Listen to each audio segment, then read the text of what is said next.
Hello, welcome to Artsy Crafty. ഇന്ന് നമുക്ക് ഒരു അടിപൊളി പേപ്പർ ബോ എങ്ങനെ ഉണ്ടാക്കാൻ നോക്കിയാലോ.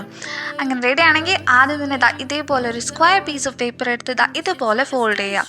രണ്ട് സൈഡിലും രണ്ട് ട്രയാങ്കിൾസ് ഫോം ചെയ്യുന്ന രീതിയിൽ ഇങ്ങനെ ഫോൾഡ് ചെയ്ത് എടുക്കാം. ഇനി നമുക്കിതൊന്ന് ഓപ്പൺ ചെയ്തിട്ട് ഇങ്ങനെ ഒരു ഷേപ്പിലേക്ക് മാറ്റിയെടുക്കണം. ഒരു സ്ക്വയർ ഷേപ്പിലേക്ക് കിട്ടുന്ന രീതിയിൽ അതിങ്ങനെ ഒന്ന് ഫോൾഡ് ചെയ്ത് എടുക്കാം. ഇങ്ങനെ ഫോൾഡ് ചെയ്ത് കഴിഞ്ഞാൽ ഇങ്ങനെയാണ് കിട്ടുക. ഇനി നമുക്കിതിൻ്റെ ആ ഒരു കോർണറില്ലേ അതൊന്ന് ബാക്കോട്ടും അതേപോലെ നെക്സ്റ്റ് സൈഡിലേക്കും ഒന്ന് ബെൻഡ് ചെയ്ത് കൊടുക്കാം. ഇനി നമുക്കിത് ഓപ്പൺ ആക്കി എടുക്കുമ്പോൾ നിങ്ങൾക്ക് ഇങ്ങനെയാണ് കിട്ടുക. ഇനി നമുക്ക് നമ്മൾ നേരത്തെ ഫോൾഡ് ചെയ്ത ആ ഒരു പോർഷനിൽ അതിപ്പോൾ ഒരു സ്ക്വയർ ഷേപ്പിൽ ഒരു ക്രീസ് ആയിട്ടുണ്ടാവും.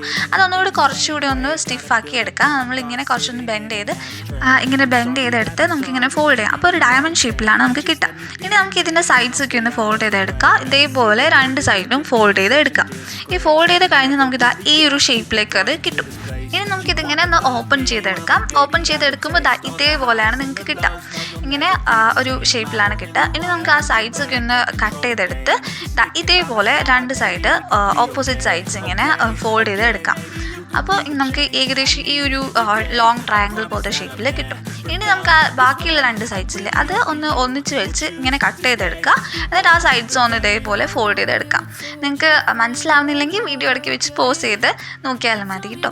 അങ്ങനെ ചെയ്ത് കഴിഞ്ഞാൽ നമുക്കിതാ ഈ നേരത്തെ മടക്കി വെച്ച രണ്ട് സൈഡ്സില്ലേ അത് രണ്ടും ഇങ്ങനെ ഫോൾഡ് ചെയ്ത് ആ നേരത്തെ ഉണ്ടാക്കിയ ആ ഒരു ബോവിൻ്റെ സെൻട്രൽ പോർഷനിലേക്ക് വെച്ച് കഴിഞ്ഞാൽ നമ്മുടെ ബോ ഇവിടെ റെഡിയായി. ആ ലാസ്റ്റിലെ ടെയിലിൽ കൂടി ഒന്ന് കട്ട് ചെയ്ത് കൊടുക്കുക. നമ്മൾ പേപ്പർ ബോ ഇവിടെ റെഡി ആക്കാനും. വീഡിയോ ഇഷ്ടമായി കഴിഞ്ഞാൽ ലൈക്ക് ചെയ്യുക, സബ്സ്ക്രൈബ് ചെയ്യുക. പിന്നെ ഇതേപോലെ എന്തൊക്കെ ക്രാഫ്റ്റ് ആക്കാണ്ട് കമൻറ്റ് ചെയ്യാം. അടുത്ത വീഡിയോയിൽ കണ്ടല്ലോ. Bye bye.